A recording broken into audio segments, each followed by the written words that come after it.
She's too senile to know how much money she has. The words cut through the elegant ballroom like a knife. My own daughter, Manila, laughing about my supposed mental decline with Boston's elite. They didn't know I could hear them. If you're watching this video, subscribe now and comment where you're watching from now. Let's dive into my story more.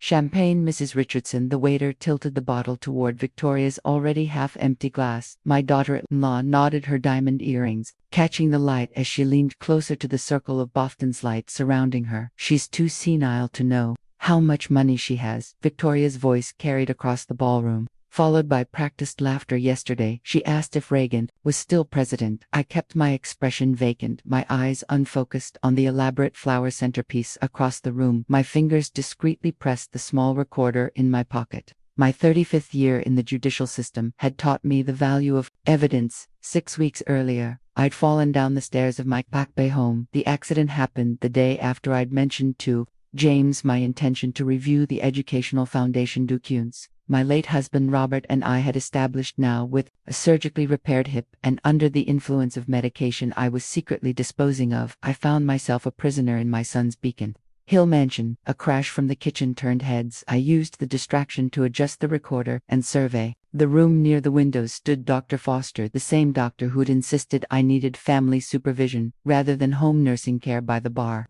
I spotted Walter, my brother, whose eyes darted away when they met mine. Time for your medication.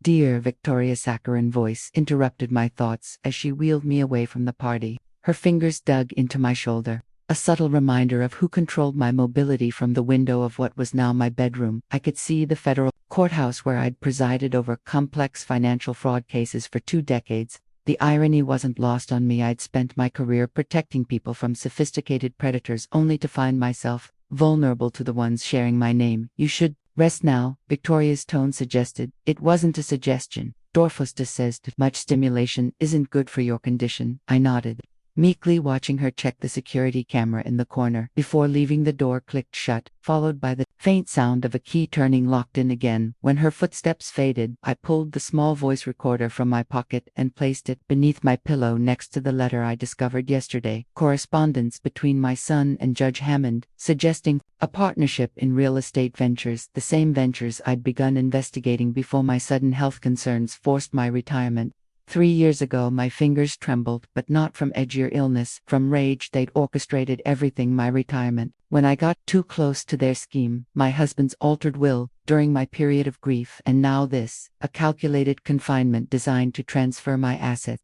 Before declaring me incompetent, I glanced at the calendar by my bed, calculating based on James's phone conversation I'd overheard. They planned to have me declared legally incompetent in 47 days. I closed my eyes, not in defeat, but in concentration. For decades, I'd sentenced white-collar criminals who thought themselves untouchable. I'd unraveled complex financial schemes built on recent manipulation. Now, I needed to apply that same methodical analysis to my own case. The gavel in my mind struck decisively. The trial had begun, and unlike the defendants who'd stood before me, my family had no idea they were already being judged. During my years on the bench, I'd learned that prisons take many forms. Mine was a multi-million-dollar glass and marble cage. I charted my captivity, methodically cataloging every routine and vulnerability in the house that imprisoned me. The security came blind spots, the staff's schedulicity, hushed conversations when they thought I was napping. We need to adjust her medication again,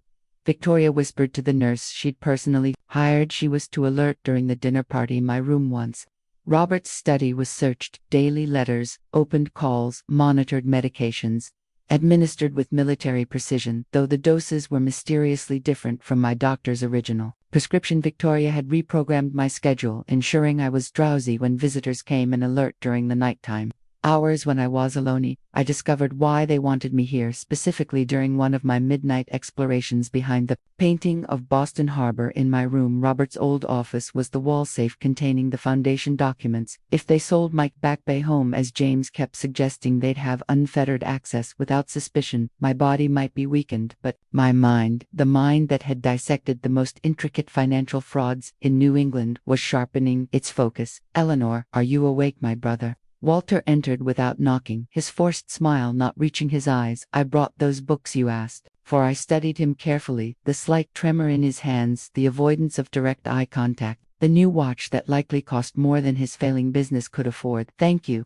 I murmured, playing the role they expected. I forget, did you bring the mystery novels or the gardening books? The mysteries, he answered, though I'd never specified any genre. Another test failed after he left, I heard James on the phone in the hallway, his voice hushed but urgent. The neurologist is confirmed for the 15 thighs we need. The competency assessment completed before the coastal development. Closing. Hammond assured me he'll expedite it, but we need proper documentation. I made a mental calculation: 47 days until they would try to legally strip me of autonomy, 47 days to build my case. That night, I jimmied open the window latch with a letter opener I'd secretly kept. Boston's spring air rushed in, my first taste of freedom in weeks. The 3-story drop made escape impossible with my hip, but I had something else in mind. Across the garden I could see my teenage granddaughter Abigail's window. The light was still on despite the late hour. Unlike the others she'd shown me genuine concern, subtle resistance to her parents' narrative about my condition. I took the small mirror from my vanity and angled it to catch the moonlight, directing it toward her window in a pattern: 3 short flashes, 3 long, 3 short. SOS, an old code from the summers when I taught her Morse code at our Cape House. A moment passed, then her light blinked back: 3 short, 3 long, 3 short. Me, first potential ally. The irony wasn't lost on me, the powerful judge, now depending on a 16-year-old girl. But in my decades on the bench I'd learned that justice often comes from unexpected quarters. As I carefully closed the window, I recalled the words I'd said to countless defendants: the truth finds its way to the surface, always. For the first time since my accident, I felt the faintest stirring of hope. We're concerned about your continued confusion, Eleanor, James explained, standing at the head of the dining table like a prosecutor before a jury. That's why we've gathered everyone here. I surveyed the faces around me: James in his bespoke suit, Victoria with her practiced sympathetic smile, my brother Walter avoiding my gaze, his wife Diane fidgeting with her napkin, and a stranger introduced as Dr. Monroe. These episodes are becoming more frequent, James continued, clicking through a PowerPoint presentation titled Mother's Care Plan. The clinical detachment in his voice, as if I weren't sitting right there, made my fingers tighten around my teacup. Last Tuesday you couldn't recognize your own brother, James said, gesturing to Walter. You called him Robert. I hadn't made any such mistake. The deliberate lie hung in the air, a test to see if I would challenge it. And you've been making concerning financial decisions, Victoria added, sliding a folder across the table. Fortunately, James has been monitoring your accounts.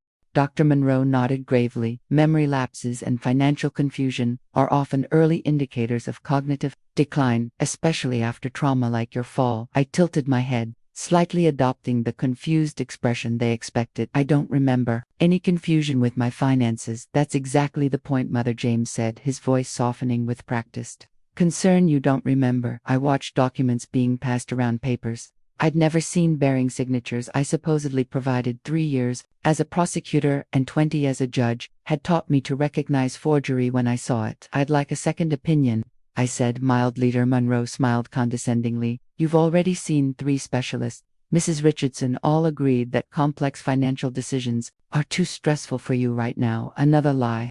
I'd seen 1 doctor there, doctor, since my fall, Walter, I said softly, turning to my brother. You've known me longest. Do you think I'm incapable of managing my affairs? His eyes flickered to James before answering. Ellie, you haven't been yourself. Sometimes you seem fine, then you get confused. The betrayal stung more than I expected. I nodded slowly, playing me role, while inside I catalogued each deception for the case I was building. Later that night, unable to sleep, I heard voices from the garden peering through my window. I saw Walter and James in a heated discussion. This isn't what I agreed to, Walter hissed. You said we were protecting her from making rash decisions while recovering, not taking everything. Your financial problems won't solve themselves, James replied coldly, unless you found another way to cover your gambling debts. Walter's shoulders slumped in defeat. Just promise me she'll taken care of course. She have the best care money can buy, James answered smoothly, the same tone he'd used with countless clients I'd watched him represent in my courtroom. I backed away from the window, a crucial piece of the puzzle clicking into place. My brother wasn't a mastermind. He was another pawn James had leveraged Walter's financial troubles to gain an ally, someone who could corroborate claims about my mental state. As I returned to bed, I mentally revised my assessment. James wasn't just after my money. The sophisticated legal mechanism she was establishing suggested a larger scheme, one possibly connected to the real estate investigation. I'd begun before my forced retirement. The stakes were higher than even I had realized, and time was running short. The pain in my hip woke me at 2:17 a.m. Victoria had adjusted my medication again, replacing pain relief with sedatives. I'd been palming the latter, and enduring the former. Clarity was worth the discomfort. I eased myself up with practiced silence, reaching for the crutches I'd hidden beneath my bed rather than the wheelchair they preferred me to use. Weeks of nighttime exploration had taught me the guard's rotation and the camera's blind spots. A dim light spilled from James' study. The door stood ajar, unusual for my meticulous son. I approached with the stealth I'd developed since my imprisonment, along carefully on my crutches. "We need that competency ruling immediately," Victoria's urgent voice carried through the gap. "The Bank of New England is questioning the foundation transfers." I leaned closer, glimpsing a video call on James's laptop. "A man's voice," responded Judge Richardson.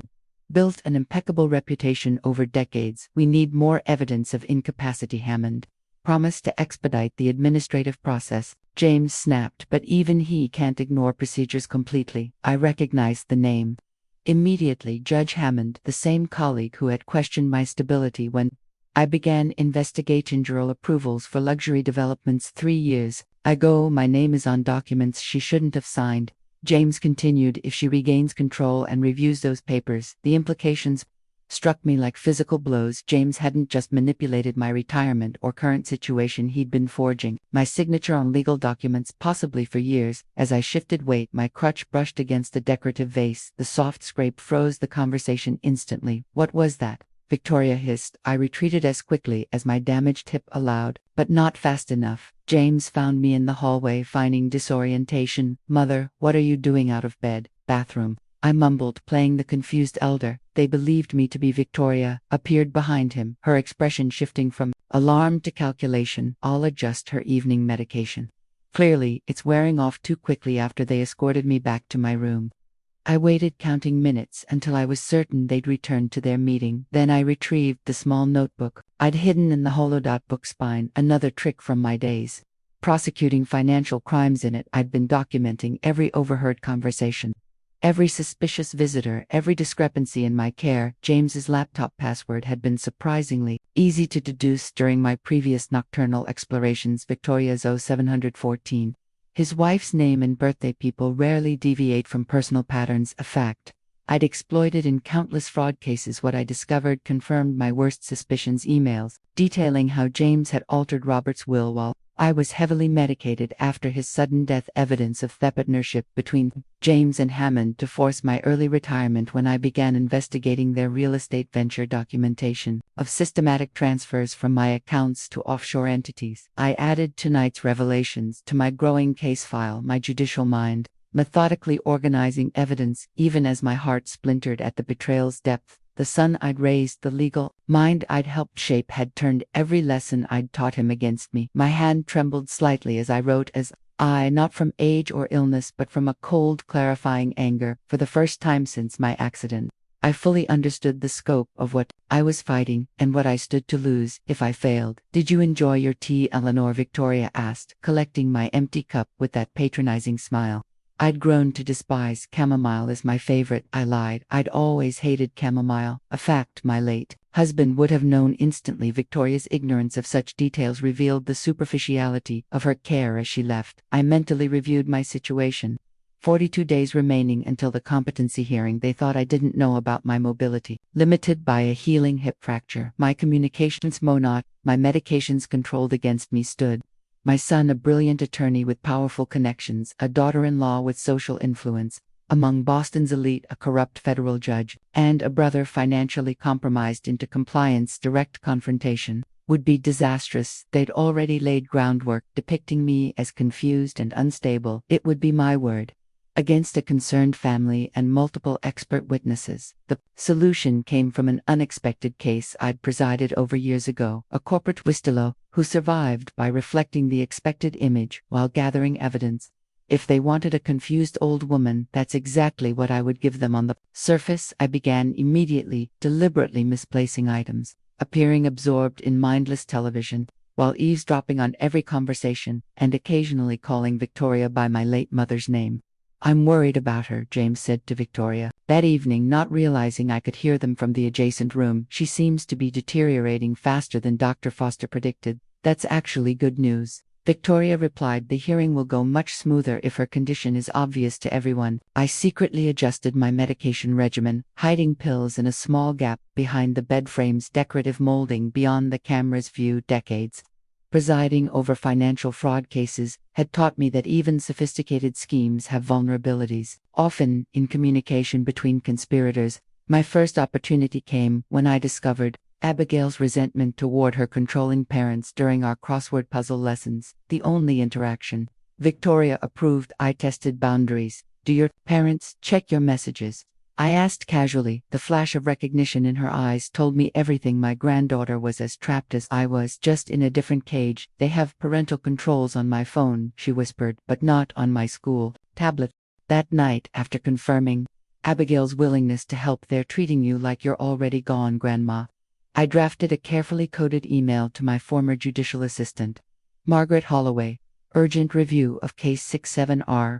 Required documentation. Compromise channel needed for 15 years. Margaret had been my right hand in the courtroom. She would recognize our code for internal judicial corruption investigations, and documentation compromised would signal coercion. As Abigail smuggled the tablet back to her room, I turned my attention to Jeff Collins, the driver hired for my medical appointments. I'd observed him carefully, the respectful way he maintained eye contact, unlike the others who looked through me, the subtle assistance he offered without making me feel helpless. There was something familiar about him, something I couldn't quite place, but instincts honed through decades of reading witnesses told me he might become an essential ally in what increasingly felt like the most important case of my career, a case where I was simultaneously the judge, the prosecutor, and the victim, with my freedom and legacy hanging in the balance. Cognitive decline can manifest inconsistently, Dr. Lawrence Peterson explained to James and Victoria while I sat across from him, deliberately blinking too slowly. Some days may seem bitter than others. I recognized Peterson immediately.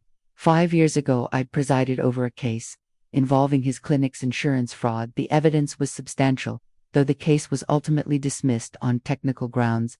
His recognition flickered in his eyes when James introduced us, quickly masked by professional detachment. Throughout the evaluation, I alternated between sharp lucidity and vague confusion, destabilizing his assessment. When the nurse stepped out momentarily, I abandoned my performance. Dr. Peterson, I said, my voice dropping to its former judicial authority, I have 30 seconds. I know about your clinic's billing irregularities in 2020. Those records were sealed, not destroyed. Sign a fabricated capacity declaration, and I'll ensure they're re-examined. He pulled. That's blackmail, Judge Richardson. It's survival, doctor, and an opportunity for redemption. I reverted to confused vacancy as the nurse returned the next day.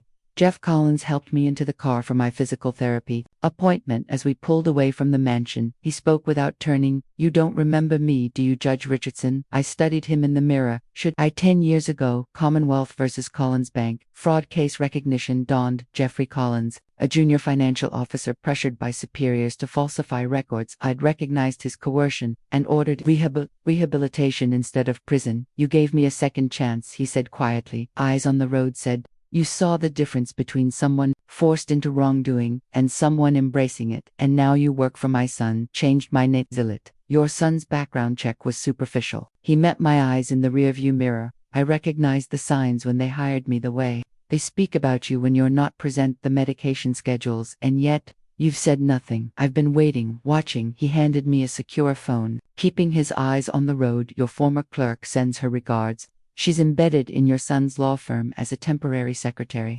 Your old court contacts arranged it. My third ally materialized later that week when Judge Martha Williams, a longtime colleague, arrived for a friendly visit. Victoria hovered until Martha mentioned her recent menopause symptoms, sending my squeamish daughter-in-law fleeing with transparent excuses. I received a concerning message, Martha said once we were alone, her voice low. Margaret forwarded your code. Tell me everything for 20 minutes. I outlined my situation, the manipulated retirement, the altered medications, the overheard plans for my institutional commitment. Martha listened with the same focused attention. She gave capital cases. They've miscalculated spectacularly, she finally said. They see your physical vulnerability and assume cognitive decline. Classic mistake, but effective. I countered, they've isolated me, controlled my medication, monitored my communications, and are systematically building a case for incompetence. Then we build a stronger counter case. Martha squeezed my hand. Eleanor, you taught an entire generation of Boston's legal minds how to dissect financial conspiracies. Time to apply those lessons to your own situation. That evening, during another charity gala at the mansion, I suffered my most public humiliation yet. Victoria, emboldened by champagne, introduced me to Boston's social circle as our dear Ella Lawner, who sadly can no longer distinguish past from present, suggesting I confused people with soap opera characters. I responded by accidentally spilling champagne on my dress, reinforcing their perception of my decline, while the recording device hidden in my brooch, provided by Martha, captured every condescending word. Later, reviewing the recordings alone, I've noticed something previously overlooked: the intimate tone Victoria used when mentioning Hammond, suggesting their connection extended beyond professional association. Another piece of the puzzle clicked into place. Something's happening with the coastal development approvals. James snapped into his phone, pacing his study, while I pretended to doze in a nearby chair. Someone's asking questions about our licensing process. My strategy had entered its active phase through channels established by Margaret. Carefully selected information, never enough to trigger formal investigation. Just sufficient to raise questions, had reached financial reporters simultaneously. Martha had arranged for a prominent investor in coastal development to request an urgent meeting with James about regulatory compliance concerns. Hammond is feeling pressure from the Judicial Ethics Committee, Victoria told James later that night. Their hushed argument carrying through the heating vent to my room. We need to finalize the competency ruling before she has any moment of clarity. James hired renowned neuropsychiatrist Dr. Kenneth Goldstein for a definitive evaluation, unaware that Goldstein and I had served together on a medical legal ethics committee years earlier. The doctor, known for his uncompromising integrity, had been specifically solicited by Martha for precisely that quality. Meanwhile, during a legitimate hip assessment, I finally secured truly private time with Margaret. We're ready to proceed, she whispered, while the doctor examined my x-rays in another room. But we need physical proof of the original will, documents and bank transfers. Without them, it's your word against his, and he's built a very convincing narrative about your mental health. The challenge seemed insurmountable. How could I, with limited mobility and under constant surveillance, access the safe in my room and smuggle documents out? My granddaughter, I said quietly, she's our key. That evening, while Victoria supervised my bath time with excessive attention to my medication, I noticed her tension. The manufactured evidence of my decline was working too well. They were accelerating their timeline. Concerned about leaving loose ends. You must find it exhausting, I said, vaguely caring for someone so confused. Victoria's smile tightened. Family takes care of family, Eleanor. Yes, I agreed, meeting her eyes directly, momentarily dropping my facade. That's exactly what family should do. Something in my expression made her step back slightly. For a brief moment, doubt flickered across her face. Had she underestimated me? The moment passed as she recovered her composure, attributing my momentary clarity to random fluctuation, but I'd seen it. The first crack in their confidence. Later that night, after another crossword lesson with Abigail, I implemented the next phase. I revealed more truth to my granddaughter. Your parents are attempting to take control of my assets and the educational foundation your grandfather and I planned. I've discovered your father falsified documents during my period of grief. They're using my temporary physical condition to declare me mentally incompetent. Abigail's response showed maturity beyond her 16 years. I've always felt something was wrong in this house. How can I help? I explained my need to access the safe hidden behind the painting in my room, once Robert's office, and digitize crucial documents. Together we formulated a plan. Abigail would create a distraction to draw Victoria and security away, giving me precious minutes to access the safe. As she left, Abigail paused at the door. Grandma, I've watched you all my life. You were never the kind of person who gave up. That's why they're so afraid of you.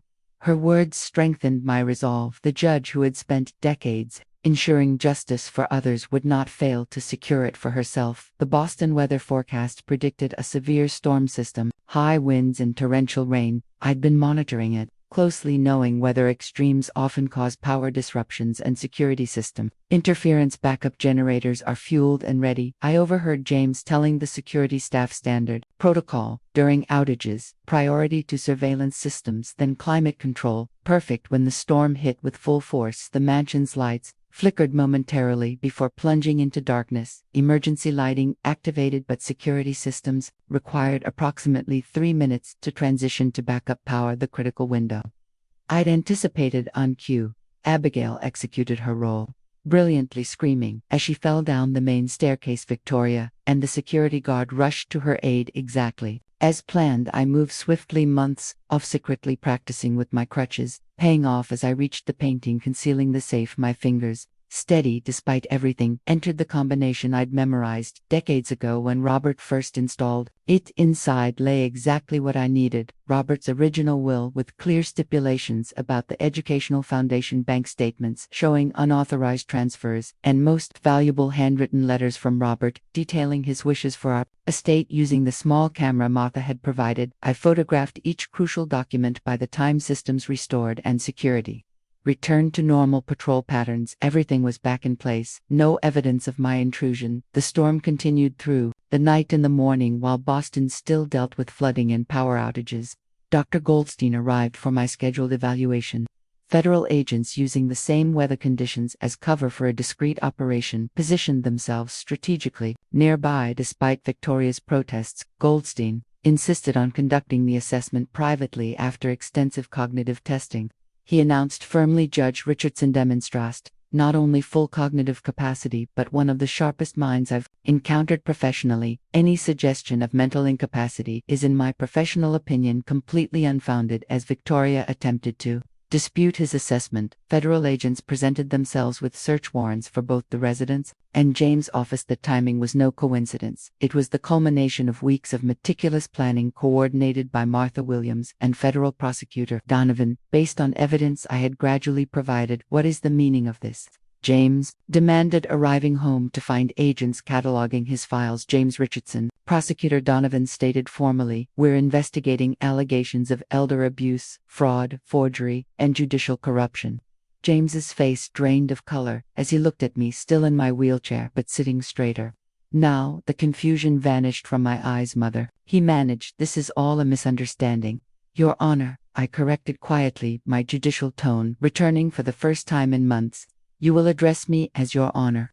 The storm outside seemed to pause momentarily, as if nature itself was acknowledging that justice, delayed but determined, had finally arrived. 47 days, I said, breaking the shocked silence that had fallen over the living room. That's how long you thought you had until the competency hearing. Instead, you have about 47 minutes to decide how to proceed. James stood frozen between two federal agents. Victoria sat rigidly on the sofa, her perfect posture finally failing her. Walter and Diane had been summoned and looked shell-shocked at the scene unfolding before them. Federal Prosecutor Donovan, a former clerk of mine, outlined the charges being prepared: fraud, forgery, elder abuse, conspiracy, and evidence of judicial corruption. Extending to Judge Hammond, this isn't happening, Victoria whispered, her socialite composure crumbling. You're confused. You've been confused for months. Everyone's seen it. What everyone saw, I replied calmly, was an Academy Award-worthy performance from a former prosecutor who spent decades observing. I gave you exactly what you expected to see. Federal agents brought in cardboard boxes seized from James's office safe, documents I'd never seen before but immediately recognized as forgeries of my signature, backdated authorizations, and recorded conversations with Hammond discussing how to expedite my competency hearing. The beautiful thing about conspiracy, I continued, addressing James directly, is that it requires communication between conspirators. You left digital breadcrumbs everywhere: emails, phone records, text messages. Did you read? I think I wouldn't recognize the same patterns I spent decades prosecuting. Walter stood abruptly. I had no idea about any of this. Ellie, James told me you were having episodes showing signs of dementia. He said we were protecting you while he simultaneously emptied your accounts to cover your gambling debts. I finished for him. Yes, I heard that conversation too.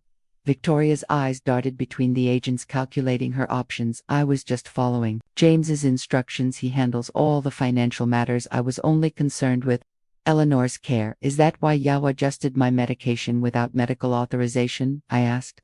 Or why you instructed the staff to isolate me from friends? Or perhaps why you told the Boston Museum Board I was experiencing tragic mental deterioration when they called about my annual donation? She had no answer for that. James, ever the attorney, had remained silent. Assessing his options, he finally spoke, his voice controlled. These are serious allegations that we'll address through proper legal channels. My mother clearly misconstrued our efforts to protect her after a traumatic injury. Prosecutor Donovan stepped forward. Mr. Richardson, we have recordings of you discussing ways to declare your mother incompetent, specifically to gain control of her assets before, and I quote, she reviews those foundation documents, and now, I added quietly, those foundation documents have been reviewed not just by me but by federal investigators.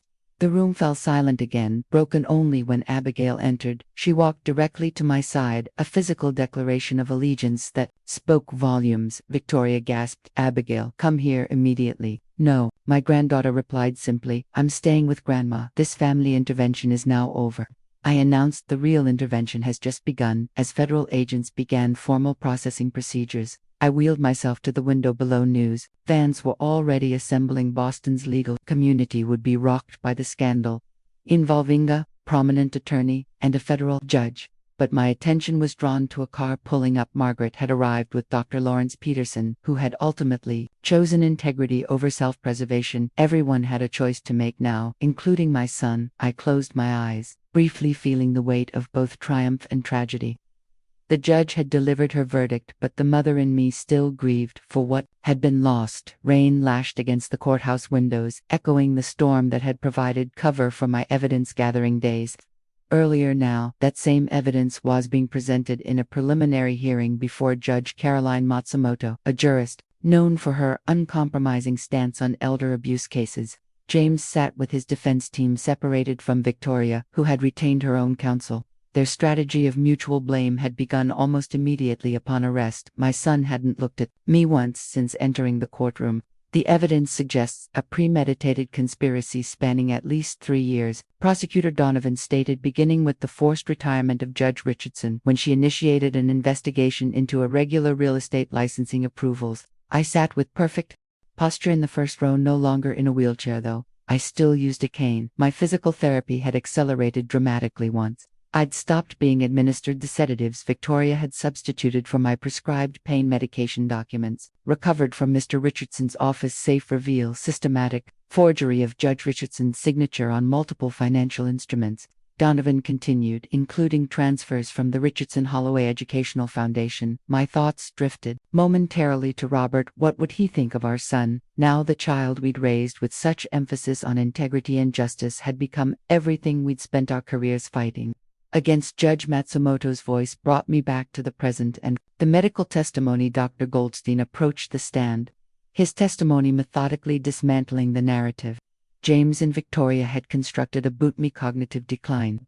He was followed by Dr. Foster, now cooperating with prosecutors to reduce his own liability for medical ethics violations. During a brief recess, Martha joined me on a bench outside the courtroom. Hammond resigned this morning, she said quietly. Indictment is expected by week's end. 2 other judges are under investigation for similar real estate approval irregularities. I nodded, processing the widening impact. The foundation documents secured and validated.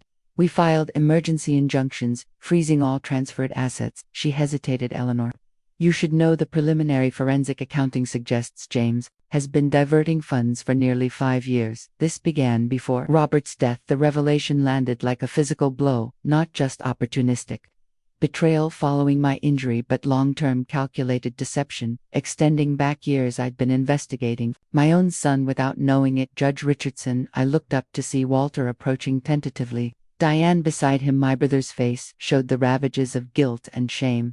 May we speak privately? Martha squeezed my hand supportively before leaving us alone. I've given my full statement to the prosecutors, Walter said, voice breaking. Everything James told me, everything I helped with. I was drowning in debt, Ellie. He offered a lifeline if I supported his version of your condition. I studied my older brother, always financially reckless, always looking for shortcuts. Did you know what he was planning? The full extent? No. Walter insisted, tears forming. Said, you needed supervision after your fall, that your judgment was impaired. I believed him because I needed to believe him, and the foundation money, my grandchildren's educational futures. Walter looked away, unable to meet my gaze. Answer enough. When the hearing reconvened, I watched James closely. The confident attorney was visibly diminished, his expensive suit suddenly seeming too large when Judge Matsumoto denied bail due to flight risk and evidence tampering concerns. Something broke in his expression, perhaps. The first realization that his powerful connections couldn't shield him from consequences as they let him out.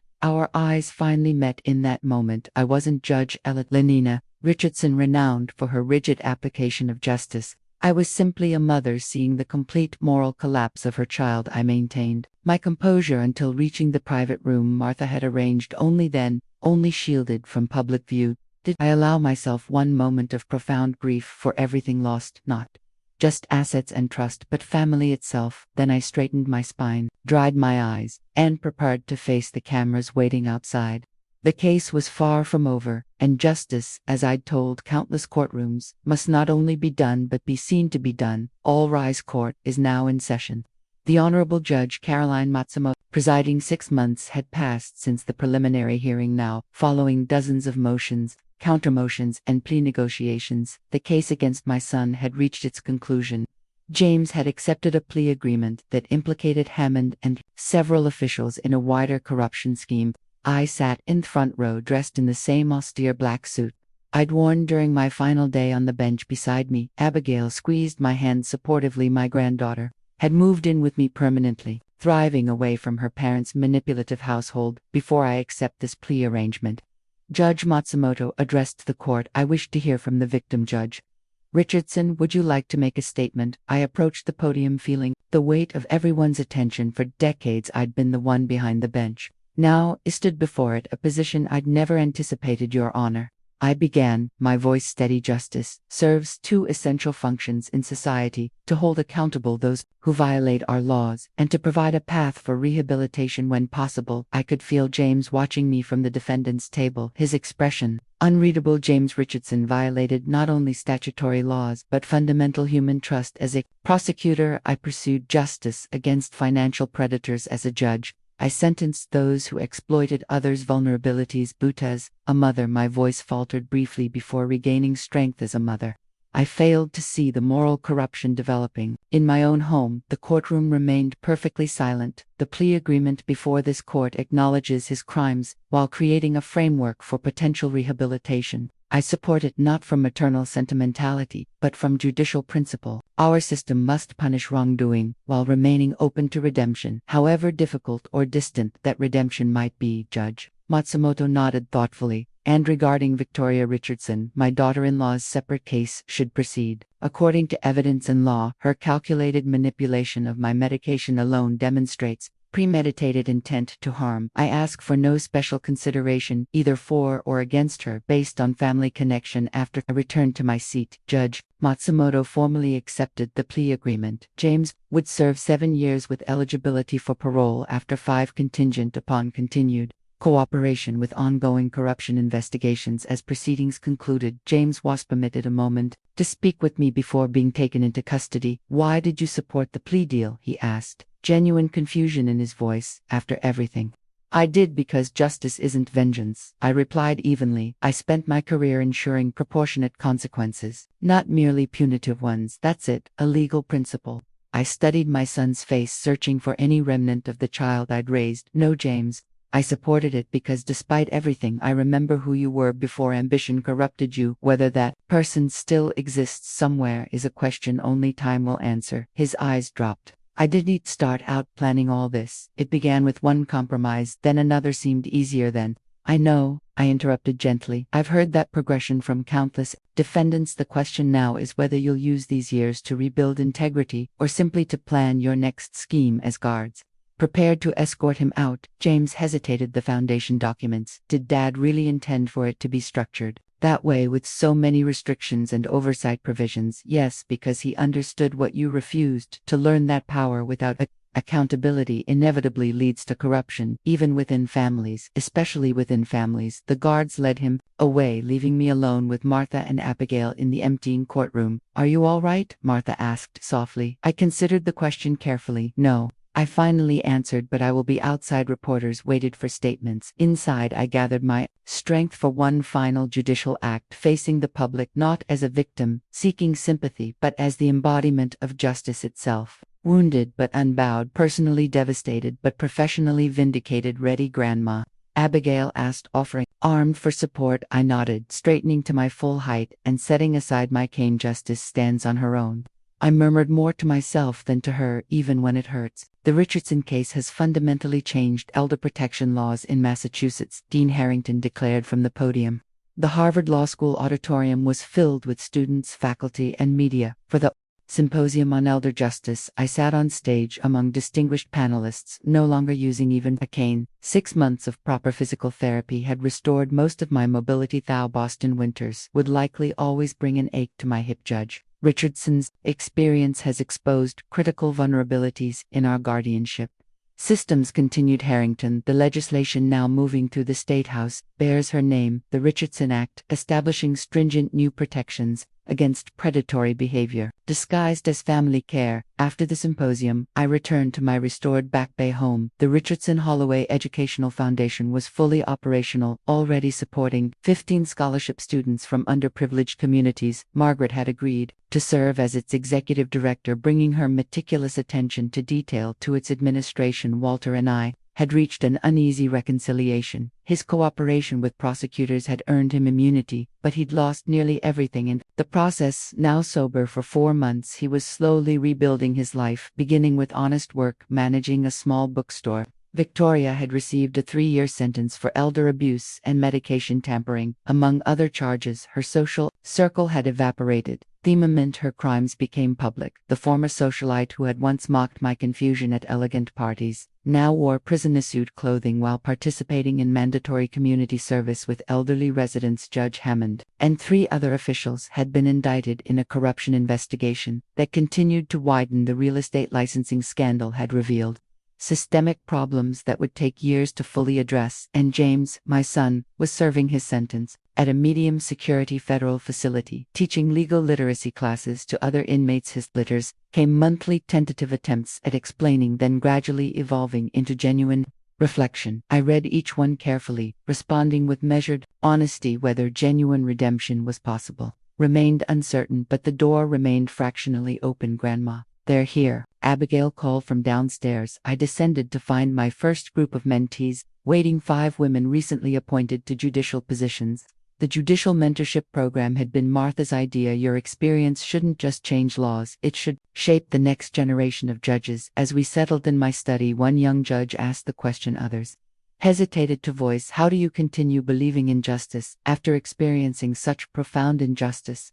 Personally, I considered this carefully. Before answering, justice isn't an abstraction. It's a daily practice requiring vigilance, especially when applied to those closest to us. The system isn't perfect because people aren't perfect, but the principles remain sound: accountability, proportionality, and the possibility of redemption. Later that evening, after everyone had gone, I sat alone in Robert's study. Restored to his original design on the desk lay an invitation to chair a new federal task force on elder financial exploitation, alongside a publisher's contract for my memoir, tentatively titled The Last Judgment, When Justice Comes Home. The phone rang, Martha calling about tomorrow's judicial ethics committee meeting. As we spoke, I gazed out the window toward the federal courthouse, visible in the distance, its illuminated facade standing firm against the gathering darkness. They're creating a specialized division for elder financial crimes, Martha explained. They want your input on structuring it. Tell them I'll be there, I replied, feeling a familiar judicial certainty settling in my voice. I hung up and touched the small gavel paperweight Robert had given me when I received my federal appointment. For 35 years, it had sat on my various desks, a symbol of the authority entrusted to me. The gavel never stopped. I whispered to the empty room, echoing my earlier thought. It just changed courtrooms outside my window. Boston continued its evening rhythm, a city where I'd spent decades ensuring justice for others, never imagining I'd need to secure it for myself. The system had bent under corruption's weight, but ultimately held because of people who chose integrity over expedience, truth over comfort. In the soft lamplight of my study, surrounded by law books and case files for the new task force, I allowed myself a moment of quiet satisfaction.